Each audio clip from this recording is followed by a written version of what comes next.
안녕하세요. 이혜라 기자입니다. 2월 증시가 시작이 됐습니다.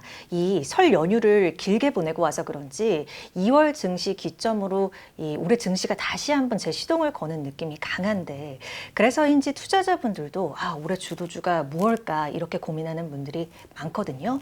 제가 여러분 오만한 인터뷰 이 시간 통해서 주요 산업들, 섹터들을 한 번씩 훑고 있잖아요. 오늘은 주제 여러분께서 많이 좋아하시는 방산입니다. 이 K방산이 올해 주도주가 될 수 있을까요? 올해 특히 K방산이 수출 지도를 좀 넓힐 수 있을지에 대해서 주목이 되고 있는데요. 관련해 주요 이슈들 오늘 짚어보도록 하겠습니다. 오늘 한국국방기술학회 정책연구센터 맡고 계신 유형곤 센터장님과 함께합니다. 안녕하세요. 네, 안녕하십니까. 예. 네, 센터장님, 일단 지난 해에 K방산 분위기가 괜찮았습니다. 그래서 이제 올해도 좋을까 이렇게 기대하는 분들이 참 많아요. 그런데 한국 기업들이 너무 잘하다 보니까 약간 이유 쪽에서 견제구를 좀 던지는 듯한 발언들이 많이 나오고 있다는 거죠. 그래서 이쪽의 이슈가 이런 견제가 심화되고 있는 상황이 우리 방산 기업들 좀 발목을 잡지는 않을지, 이런 부분 우려에 대해서는 어떻게 생각하십니까? 실질적으로 이제 EU가 한국을 좀 배제하는 그런 분위기는 형성되고 있다고 생각을 하고 있습니다. 예. 그래서 사실 발목을 잡는 거는 어느 정도 우리가 좀 예상을 해야 될 것 같고요. 실제로 이제 2023년도에 K2 노르웨이 수출건에 대해서 사실 영국에 밀려가지고 수출이 실패된 적이 있고, 작년 같은 경우도 영국의 이제 차기 자주포 사업에 대해서 독일에 밀려가지고 수출이 자질된 적이 있습니다. 그러니까 아시는 대로 K2 전차라든지 K9 자주포 같은 경우는 글로벌 경쟁력을 갖고 있는 제품이기 때문에 제품 자체의 경쟁력이 부족해서 탈락했다라기보다는 EU 간의 이제 그 국가들 간의 협력하는 이런 분위기 때문에 우리가 좀 밀렸다라고 보는 게 맞는 것 같습니다. 그러면 이러한 여파가 올해도 영향을 미칠 수 있다라고 보시는 거죠? 작년에 이제 EU 집행위원회에서 유럽 방위산업 전략이라고 하는 거를 최초로 이제 발간을 했는데, 거기 내용을 보면 2024년도 기준으로 유럽 내에 이제 조달하는 비중이 20% 정도 됐는데, 이걸 2030년까지 50%로 확대하겠다고 이렇게 발표를 했습니다. 그러니까 사실은 우리가 들어갈 수 있는 여지가 그동안에 시장이 어느 정도 있다고 치면 앞으로는 그게 줄어들 거라고 우리가 좀 예상을 할 수가 있고요. 나머지 50%도 아마 미국산이 대부분 차지하지 않을 거라고 좀 우려를 하고 있기 때문에 우리가 직접적으로 유럽 시장에 진출하는 거는 앞으로 힘들어질 거라고 생각을 좀 하고 있습니다. 실제로 유럽의 방산업체들 입장에서 보면 한국은 사실 그동안에 경쟁 상대로도 여기지 않았을 거라고 좀 생각을 하고 있는데, 이 폴란드에 우리가 좀 대규모 수출하는 바람에 좀 유럽계 업체들이 좀 약간 경각심을 가지게 됐다고 생각은 하고 있습니다. 근데 이제 기본적으로 국방과학기술 수준이라는 걸 한번 놓고 보면, 작년 말에 이제 국방기술진흥연구소라고 하는 방사청 산하 출연기관에서 발표한 국가별 국방과학기술 수준 조사 결과를 보면 우리나라 같은 경우는 일본하고 공동 8위를 했는데, 프랑스 같은 경우는 2위를 차지했고요. 그리고 이제 독일하고 이제 독일 같은 경우는 4위, 영국이 5위를 차지했습니다. 그러니까 전통적인 방산 강국이죠. 단지 그동안에 약간 좀 안보적인 이런 거가 사실은 이게 심각하지 않다고 생각을 했기 때문에 자국 내 방산 기반이 많이 약화된 그런 상태였다라는 특수한 상황 때문에 우리가 유럽계 폴란드 수출을 많이 하게 됐는데, 근데 앞으로 유럽 국가들이 자국 내 방산 기반을 강화하기 시작하면 아마 자기들끼리 이제 공급하고 같이 이제 협력하고 공동 연구 개발하는 이런 구조가 형성될 거기 때문에 우리 입장에서 보면 유럽에 좀 직접적으로 우리가 수출하는 이런 방식에 대해서는 앞으로 힘들지 않을까라고 생각을 하고 있습니다. 말씀 중에 폴란드 이 계약 소식을 얘기해 주셨는데, 사실 2차 계약 앞두고 있잖아요. 그거 필두로 해서 또 이 방산업을 좀 들여다보시는 분들이 좀 주요하게 살펴볼 만한 주요 이슈들을 꼽아보면 좋을 것 같아서요. 새롭게 우리가 바라볼 사항이 좀 3가지가 있을 것 같습니다. 그러니까 새로운 시장으로 우리가 진출을 하거나 아니면 그동안에 수출을 거의 하지 못했던 품목을 새롭게 이제 수출하게 되는, 수출이 다변화된다는 그런 쪽의 관점에서 바라보면, 일단은 우리가 이제 미국 시장 진출하는 게 관건이지 않습니까? 네, 그렇죠. 근데 그동안에 사실은 우리나라 업체가 미국 시장에 진출하려고 노력을 안 한 건 아니고 많이 좀 했습니다. 근데 이제 우리가 예전에 고등 훈련기 시장에 미국 공군에 수출을 하려고 했는데, 그때 사실은 우리가 좌절한 사례가 있었고, 작년에 이제 하나 에어로스페이스가 미국의 차기 장갑차 사업에 미국 오시코시 디펜스라고 하는 현지업자와 컨소시엄 맺어가지고 우리가 진출하려고 했는데 그것도 최종 단계까지 가지 못하고 좌절한 적이 있습니다. 그런데 최근에 우리가 이제 미국 시장에 진출할 수 있는 유망 완제품이 하나 이렇게 등장을 했는데 네. 2.75인치 유도무기 비공이라고 하는 이런 게 좀 이렇게 작년에 이게 부각이 됐거든요. 미국에서 운영하고 있는 제도 중에 FCT라고 하는 제도가 있는데 요거는 미국 자국 내에 생산하지 못하는 품목 중에서 동맹국이 생산하고 있는 품목을 시험평가해가지고 성능이 입증되면 구매하는 이런 제도입니다. 그런데 작년에 이제 FCT 시험평가에서 비공이 6발 우리가 쐈는데 6발 다 명중을 해가지고 놀라운 성과를 거뒀거든요. 그래서 이게 미국 시장에 진출하는 최초의 우리 완제품이 될 거다라고 지금 기대를 하고 있는 상황입니다. 그런데 이제 문제는 이제 트럼프 행정부가 들어오다 보니까 이거를 진짜 구매를 할지 안 할지, 구매를 만약에 하게 되면 우리가 바라는 대로 예컨대 한국에서 생산된 완제품을 미국 정부가 구매를 할지 아니면 미국 내 생산 공장을 만들어서 미국에서 생산하길 바랄지 아니면 우리나라가 갖고 있는 기술 자료 같은 거를 미국 업체에 넘겨줘가지고 미국 업체가 현지에서 자기들이 조립해서 납품할지 그 부분 아직 미지수긴 한데 아마 수출이 유망하지 않을까라고 기대를 하고 있습니다. 자, 그리고 두 번째는요?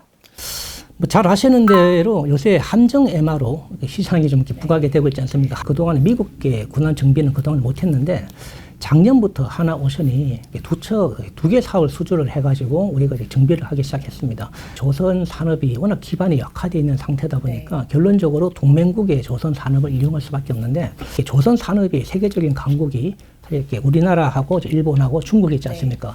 근데 아시는 대로 중국하고 이쪽으로 이렇게 미국하고 이렇게 거래하지는 않을 테니까 남은 거는 일본하고 사실은 우리나라밖에 없는데 근데 일본도 사실 조선 산업 기반이 사실 많이 약화된 상태입니다. 인력난도 심하고 결론적으로 한국에 의존할 수밖에 없는 그런 구조가 있는데 일단 그 중에 함정 분야 MRO에 대해서 한국에 좀 참여를 확대할 거라고 우리가 좀 기대를 하고 있습니다. 그러니까 요거는 새로운 우리가 수출 품목을 발굴한 것 플러스 미국 시장 진출하는 두 가지가 같이 좀 묻어가는 그런 게 있습니다. 필리조선소 인수한 뭐 하나오션이라든지 그러니까 MRO를 필두로 해서 이제 조선 방산 분야도 확대되는 그러한 기점이 될 수 있다. 이렇게 좀 짚어 주신 거고요. 자, 우리 또 한 가지 더 짚어본다면요. 세 번째는 이제 수출 폭력 다변화라는 측면에서 우리가 그동안에 예컨대 수출하지 못한, 그러니까 제대로 수출을 못한 무기 체계가 좀 이렇게 두 가지를 뽑으면 잠수함하고 그리고 또 회전익기가 있습니다. 회전익기부터 말씀드리면 결론적으로 항공 무기 체계 중에 우리가 고정익기라고 하는 그러니까 FA-50이라든지 T-50 고동 훈련기는 왕왕 수출이 되어 왔는데 우리가 헬기를 사실은 이렇게 개발해가지고 생산을 하고 있음에도 불구하고 그동안 수출된 적은 없었거든요. 그런데 이제 작년 말에 이라크에 카이가 수리온 헬기를 2대 수출하는 성과를 거뒀는데 이게 이라크가 얘기 들어보면 이게 군용으로 쓰는 게 아니고 민수용으로 소방용으로 쓴다라고 알고 있습니다. 근데 이제 올해도 아마 이제 이라크가 추가적으로 수출하지 않을까라고 사가지 않을까라고 기대를 하고 있고 아마 UAE 같은 경우도 이렇게 수리온에 좀 관심을 많이 갖고 있는 걸로 알고 있습니다. 그래서 헬기가 수출되면 우리가 이렇게 새로운 어떻게 보면 수출 품목이 유망 수출 품목이 우리가 만들어졌다라고 기대를 하고 있기 때문에 그 부분에 대해서 이제 우리가 관심 있게 지켜봐야 될 것 같고요. 그리고 끝으로 나머지 한 개의 무기 체계가 말씀드린 것처럼 잠수함인데 그동안에 우리가 잠수함 같은 경우는 인도네시아 수출된 적은 있긴 한데 이게 사실은 이제 2차 계약 두 번 나눠서 수출 계약을 체결한 적이 있는데 2차 같은 경우는 약간 허지부지 된 그런 상황이고요. 그래서 잠수함 수출은 거의 이루어지지 못했습니다. 그런데 우리나라도 잠수함을 생산하고 개발하는 강국이기 때문에 잠수함을 수출할 수 있냐 여부도 되게 좀 우리가 중요하게 봐야 될 것 같은데 마침 캐나다하고 사실 이제 폴란드가 잠수함을 구매하는 이런 사업을 이렇게 추진을 하고 있습니다. 특히 순찰 잠수함 프로젝트. 예, 맞습니다. 그게 70조 내외 정도 규모로 알려져 있는데 이게 수출되면 규모도 규모지만 캐나다 잠수함 수출권을 계기로 이제 전 세계적으로 우리가 수출할 수 있는 여지가 많이 확대될 거라고 생각을 하고 있습니다. 만약에 잠수함을 우리가 이제 캐나다라든지 폴란드 수출하게 되면 나머지 국가도 우리가 많이 좀 차지할 수 있을 거라고 기대를 하고 있습니다. 한미 간 국방 상호 조달 협정이라고 하죠. 레시프로컬 디펜스 프로큐어먼트 어그리먼트라고 하는데 국방 상호 조달 협정이라고 부르면 뭐 일반적으로 방산 FTA라고 좀 이렇게 우리가 부르고 있는데 일단 그 취지가 기본적으로 상호 시장을 개방하자, 국방 시장을 개방하자라는 그런 것 때문에 이제 FTA라고 성격이 있는데 실제 근데 시장을 개방하는 방식은 일반 FTA와 약간 좀 다릅니다. 아, 어떻게 다른가요? 일반 FTA는 서로 관세를 면제한다든지 해가지고 사실은 이렇게 약간 좀 이렇게 경제적인 이해 측면을 부각을 하고 있는데, 방산 FTA라고 하는 RDPA 같은 경우는 상대방이 조달하는 그 시장에 대해서 업체를 선정할 때, 그러니까 제도적으로 업체를 선정할 때 자국에 있는 업체하고 RDPA를 체결한 국가에 있는 업체하고 서로 간에 차별을 두지 않는다라는 그런 취지로 적용을 하고 있습니다. 일단은 우리나라 같은 경우는 이게 현 정부가 국정과제로 반영을 해가지고 추진을 하고 있는데, 그 이유 중에 하나가 이미 이제 28개 국가가 미국하고 RDPA를 체결했는데 우리나라도 미국의 주요 5박국인데 아직까지 체결 안 했냐라고 하는 그런 필요성이 부각이 됐고요. 그리고 이제 두 번째, 사실 이게 우리나라가 적극적으로 추진하고 있는 사항인데, RDPA를 체결한 국가한테는 유자격 국가라고 하는 퀄리파잉 컨트리라고 이렇게 부르고 있는데, 유자격 국가에 있는 업체한테 미국에서 이게 자기들이 조달을 할 때 가격에 대한 페널티를 주지 않는 그런 걸 적용을 하고 있습니다. 그러니까 미국은 바이 어메리칸 액트라는 걸 적용을 해가지고 미국산 우선 구매법이라는 걸 이렇게 운영하고 있습니다. 요걸 적용하게 되면 미국산이 아닌 품목에 대해서 자기들이 구매를 할 때 이걸 가격 같은 걸 평가를 할 때 50% 할증을 해가지고 평가를 하게 됩니다. 그러니까 미국 업체이거나 RDPA를 체결한 기존의 다른 나라 업체들하고 비교할 때 가격적으로 많은 페널티를 하게 되니까 사실상 수출을 할 수 없는 그런 구도가 만들어지거든요. 그러니까 우리가 수출을 많이 하자고 하는 입장에서 보면 RDPA를 체결하게 되면 가격적인 페널티가 없기 때문에 미국 시장 진출할 때 더 많이 우리가 좀 사실은 좀 가능성이 높아진다라고 생각하기 때문에 적극적으로 추진을 하고 있습니다. 무조건 추진이 되면 좋은 건가요? 이게 왜냐하면 방산이 수출 부문이 있고 또 내수를 또 바라보는 부서가 있고 이렇게 따로 있기 때문에 조금 다를 수도 있겠다 이런 생각도 저는 들거든요. 사실은 우리가 RDPA를 체결하게 되면 미국으로부터 우리가 어떤 혜택을 받을 거냐라고 하는 부분은 거의 정해져 있습니다. 그러니까 아시는 대로 이제 우리가 RDPA를 최초 체결하는 국가는 아니고 이미 다른 국가가 체결했기 때문에 다른 국가가 받는 혜택을 우리가 그대로 받는 이런 상황이거든요.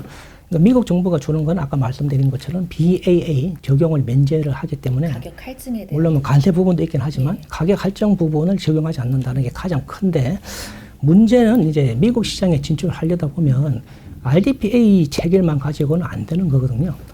그러니까 이게 RDPA를 체결한 국가한테 우선 구매라든지 수익의 혜택을 주는 건 아니고 다른 나라 국가가 동등하게 경쟁하게 됐다라는 출발선을 맞춘다라는 그런 측면이 있고, 두 번째는 RDPA만 가지고 미국 정부가 사실은 이제 이걸 구매를 하지는 않습니다. 예컨대 최근에 이제 CMMC라고 하는 새로운 제도를 미국 정부가 요구를 하고 있는데 사이버 보안에 대한 그런 겁니다. 한마디로 미국의 국방 어떤 공급망에 들어오는 업체들은 사이버 보안 역량을 일정 수준 가져야 된다라고 하는 걸 요구를 하고 있습니다. 그걸 어느 정도 가졌는지를 1단계부터 해가지고 인정을 해주는 이런 게 있는데, 이 CMMC 인정을 받지 못하는 업체들은 공급망에 들어갈 수가 없습니다. 그러니까 RDPA만 체결했다고 다 한 게 풀리는 게 아니고 빗장에 풀리는 건 아니고 다른 허들도 있다라는 그런 말씀을 드리고 싶고요. 두 번째, 이게 사실은 또 다른 측면에서 이게 좀 문제가 될 수 있는 게, 우리가 그럼 미국한테 뭘 해줄 거냐라고 하는 그런 부분이 있지 않습니까? 상호 시장을 개방한다는 게 RDPA의 취지이기 때문에. 근데 문제는 이제 우리나라는 RDPA를 최초로 체결하는 사실 입장이기 때문에 우리나라 입장에서 보면 이거를 우리나라가 어디까지 허용할 거냐, 미국 방산업체들한테, 요거는 정해진 바는 없습니다. 그러니까 이게 협상에 따라 다른 부분인데, 그러니까 우리나라의 미국 그 업체들을 얼마나 자유롭게 진입하게 만들 거냐, 이 부분에 대해서는 결정된 바가 없는데, 이게 우리가 조금만 개방을 할 거냐, 완전히 다 개방할 거냐, 이거는 상당히 좀 시나리오에 따라서 유연하게 사실은 적용될 수 있는 부분이거든요.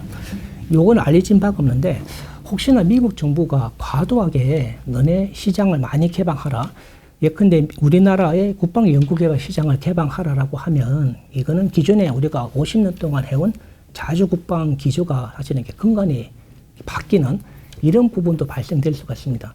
이제 국내 연구개발 제도가 이제 미국 업체에 의한 연구개발 제도로 바뀔 수도 있기 때문에 요거는 앞으로 좀 우리가 어느 정도 영향을 받을지는 협상 과정에서 계속 검토해가지고 신중하게 논의될 사항이라고 생각하고 있습니다.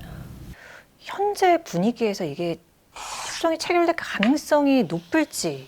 우리가 바라는 거는 미국에서 생산하지 않고 한국에서 생산한 완제품을 미국 내에서 생산한 거하고 동등하게 대우달라라는 그런 식으로 우리가 사실 이렇게 바라고 추진하게 되는데 이게 아시는 대로 트럼프 행정부가 추진하는 정책 기조하고 완전히 상충됩니다. 그러니까 바이든 행정부는 그나마 인센티브를 줘가지고 미국에서 생산하게 만드는 걸 했는데 이제는 관세 정책을 통해 가지고 억지로 미국 시장에 들어오려면 무조건 미국에서 생산하고 미국에서 일자리를 만들라. 그런 취지지 않습니까? 그러니까 우리가 RDPA를 체결하는 취지하고 미국 현재 정부 취지하고 이게 상충되기 때문에 아마 트럼프 행정부 입장에서 보면 이게 RDPA를 굳이 체결해야 되냐라고 하는 부정적인 시각을 갖게 될 가능성이 많을 것 같고요. 설령 체결하자라고 관심을 가지게 되더라도 우리나라 시장을 좀 전면 개방해야 된다든지 가혹하게 좀 요구할 가능성이 많을 것 같습니다. 그렇다 하다 보니까 이게 현재 입장에서 보면 굳이 우리가 나서서 적극적으로 체결하자라고 해야 되냐라는 그런 부분에 대해서 약간 의문시가 되는 상황이고요. 현실적으로 보더라도 작년에 사실은 이제 이렇게 계엄 상태라든지 현재 탄핵 이게 전국이 진행되고 있다 보니까 그러니까 현 정부가 사실은 국정 과제로 반영을 했기 때문에 RDPA를 진행을 해왔는데 새로운 정부가 들어선다라고 하면 이 새로운 정부에서는 어떤 시각을 가지고 RDPA를 바라볼 건지 RDPA를 국정 과제에 넣을 건지 말 건지 이 부분에 대해서는 정해진 바가 없기 때문에 현실적으로 미국에서도 RDPA를 체결하자라고 사실은 나설 가능성은 높지 않다고 생각을 하고 있습니다. 우리가 이제 방산 선진권에 수출을 좀 하게 되다 보니까 그 나라 국가가 요구하는 바를 들어주려면 불가피하게 우리나라에서 생산된 완제품을 직접 수출하는 방식보다는 현지에 있는 업체들하고 협력해서 현지 생산하는 방식이 사실 보편적으로 일어날 수밖에 없습니다.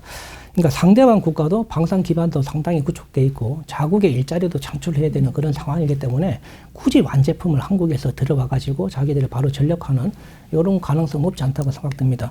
물론 폴란드 같은 경우는 1차 계약을 할 때 워낙 러시아의 위협이 워낙 좀 사실은 심각한 상황이기 때문에 바로 한국에 있는 완제품을 구매를 해야 되는 수요가 발생됐기 때문에 약간 예외적인 상황이었는데 지금 상황을 보면 그 정도까지는 아니기 때문에 어떻게든 자국 내에서 생산하고자 하는 그런 상황이 이렇게 만들어질 것 같습니다.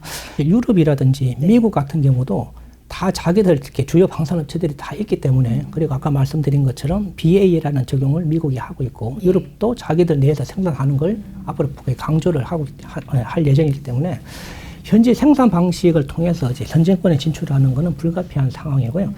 그런데 그렇게 하다 보니까 우리나라 방산업체들도 적극적으로 나서고 있는 그런 양상입니다. 그러니까 하나 에어로스페이스 같은 경우도 이제 호주에 이미 K9 자주포라든지 K10 탄약 운반 장갑차 그리고 레드백이 선정이 됐기 때문에 이 세 가지 무기 체계를 생산하는 호주 현지 법인을 생산 법인을 이미 이제 착공해가지고 작년에 완공을 했습니다. 그게 우리나라 최초의 해외 생산 법인을 만든 그런 상황이고요. 이제 폴란드 같은 경우도 당연히 자국 내 이제 생산 법인을 만들어가지고 할 예정이라서 기본적으로 이제 현지 생산하는 법인을 확대를 할 거라고 생각을 좀 하고 있습니다. 그리고 이제 필리조선소 같은 경우도 아까 말씀 주신 것처럼 하나오션이라든지 하나시스템이 합작해가지고 이제 현재 필리조선의 지분을 100% 인수를 좀 해가지고 운영을 좀 하고 있고요. LRG 넥스원 같은 경우도 이게 사족 보행 군용 로봇인데 고스트 로보틱스라고 하는 미국의 업체 군용 로봇으로서 되게 이렇게 선도적인 업체입니다. 그 지분의 60%를 인수를 했거든요.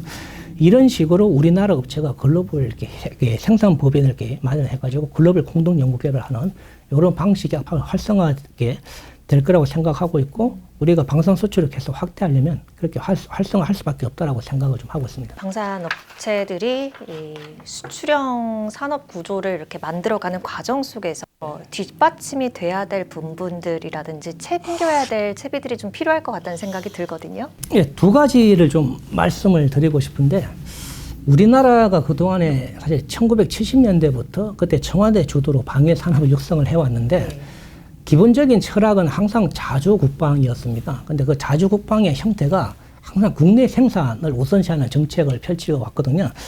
현재도 방산물자 업체 지정 제도라든지 부품 국산화 제도를 활발하게 운영을 좀 하고 있습니다.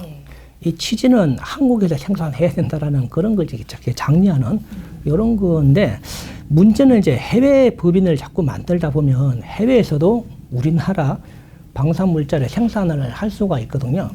그런데 현재 획득 제도 상으로는 해외에 있는 우리나라 현지 법인에서 생산한 무기 체계를 한국산하고 동등하게 대우해 줄 거냐라는 부분에 대해서는 아직까지 제도적으로 뒷받침된 적은 없습니다. 예컨대 아까 말씀드린 LRG 넥스원의 고스트 로보틱스 사에서 예컨대 사족 보행 로봇인데 군용 로봇을 개발했는데 이거를 한국에서 개발한 군용 로봇하고 동등하게 대우할 거냐라는 부분은 아직까지 제도적으로 정립된 바가 없기 때문에 우리가 한국 정부가 이제는 어떻게 보면 이제 자주 국방을 약간 좀 이렇게 범위를 확대를 해가지고 해외에 있는 우리나라 법인에서 생산하거나 개발한 품목도 우리나라 제품으로 본다라는 식으로 약간 제도를 정리해야 되지 않겠냐라고 생각을 좀 하고 있습니다.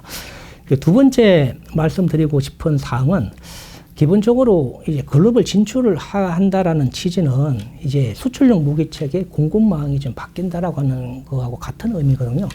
그러니까 내수용 무기 체계의 공급망하고 수출용 무기 체계의 공급망이 좀 달라진다는 의미인데 쉽게 말해서 국산화율이 낮아진다는 그런 의미가 됩니다. 이제 수출용 무기 체계 공급망이 이제 글로벌 기업들하고 같이 협력하는 구도가 만들어지면 우리나라 중소기업에 끼어들 여지가 많지 않아지게 되거든요. 실제로 좀 그런 현상이 나타나고 있고요.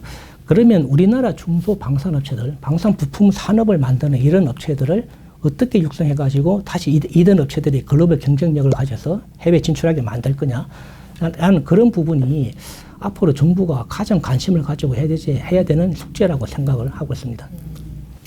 우리나라가 이제 2027년까지 4대 방산 수출 강국으로 거듭나겠다 이런 목표를 내세운 입장이잖아요.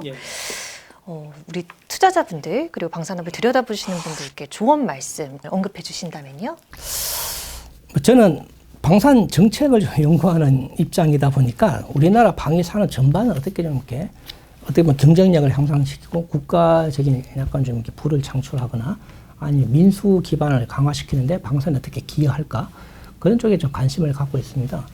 근데 그렇게 하다 보니까 방산 수출 금액이 확대되는 거는 되게 바람직하고 우리가 추구할 바긴 한데 요게 방위 산업의 정책의 궁극적인 목표인지라고 보면 사실 그건 아닐 수가 있거든요. 그러니까 그게 일부라고 생각을 합니다. 그러니까 예컨대 현 정부가 이제 2027년도까지 4대 방산 수출 강국으로 이렇게 도약하겠다라고 했는데 그 기준이 방산 수출 양적 금액을 나타내고 있습니다. 근데 이제 아시다시피 원래 작년에 200억 달러 우리가 달성할 거라고 목표를 설정했는데 뭐 폴란드 2차 수출 계약건이 올해로 이렇게 2월 되는 바람에 작년에 95억 달러 정도밖에 못했고 올해도 아마 정부가 240억 달러를 희망하고 있긴 한데 그게 달성됐을 때는 가장 긍정적인 시나리오를 가지고 간 거기 때문에 좀 우리가 좀 이렇게 가능성이 그렇게 높지 않겠다라고 생각은 하고 있는데 문제는 이제 수출 금액이 그럼 줄어들면 우리나라 방위 산업이 그럼 경쟁력이 없어지거나 아니면 이제 약간 낙후되고 있다고 봐야 되냐? 그건 아니라고 생각을 하고 있거든요. 그러니까 수출 금액 자체를 가지고 우리 방위 산업이 잘 되고 있다, 잘못되고 있다, 아니면 수출 금액이 줄면 정부나 업체가 마치 뭔가 일을 잘못했다, 약간 부정적인 시각을 보는 거는 지양을 해 주셨으면 하고요. 그 외에 아까 말씀드린 것처럼 우리나라 방산 중소기업 경쟁력을 어떻게 강화시킬 건지 민수 기반에 있는 국가과학기술 역량을 방위산에 어떻게 활용할 건지 반대로 방위산에서 개발된 기술을 민수로 파급해가지고 국가적인 부를 어떻게 창출할 건지 이런 전체적인 관점에서 조망을 하는 게 좀 필요할 것 같습니다. 어쨌거나 그럼에도 불구하고 우리나라 이제 빅4라고 하는 주요 방산업체들 그 수주 실적이 되게 좋기 때문에 당분간 이런 업체들은 아마 계속 당분 실적이 좋기 때문에 뭐 주식 같은 주가 같은 경우도 계속 어느 정도 일정 수준 이상 유지할 거라고 기대를 좀 하고 있긴 합니다. 근데 말씀드린 것처럼 그런 업체들이 전부 다가 아니기 때문에 또 다른 측면도 같이 봐줘야 된다라고 말씀을 드리고 싶습니다. 유형곤 센터장님과 함께했습니다. 고맙습니다. 네, 감사합니다.